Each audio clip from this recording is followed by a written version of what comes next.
మార్కాపురం జిల్లాలో AP RTC డ్రైవర్పై Dornala Srisailam ghat రోడ్లో కర్ణాటక ప్రయాణికులు దాడి చేశారు. కర్ణాటక బస్సుకు సైడ్ ఇవ్వలేదనే కారణంతో ఏపీఎస్ఆర్టీసీ బస్సును అడ్డగించి డ్రైవర్పై దాడికి పాల్పడ్డారు.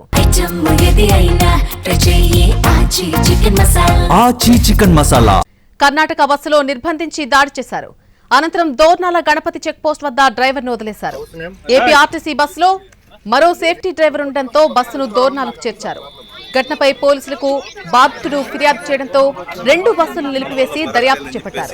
2 గంటలకు ఆ బస్సులు ఆగిపోవడంతో 2 బస్సులోని ప్రయాణికులు తీవ్ర ఇబ్బందులు పడ్డారు.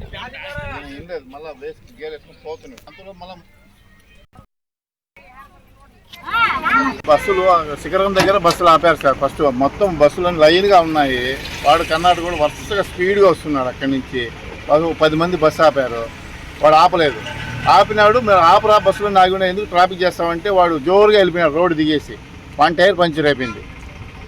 దానికి నన్ను వాళ్ళు 5-6 మంది వచ్చి నా పైకి కొట్టి బస్సులో వేసుకొని తీసుకొచ్చారు కిందికి. వాళ్ళ బస్సులో వేసుకున్నారా? వాళ్ళ బస్సులో వేసుకున్నారు. ఎవరు కొట్టింది? ఎవరు? కర్ణాటక.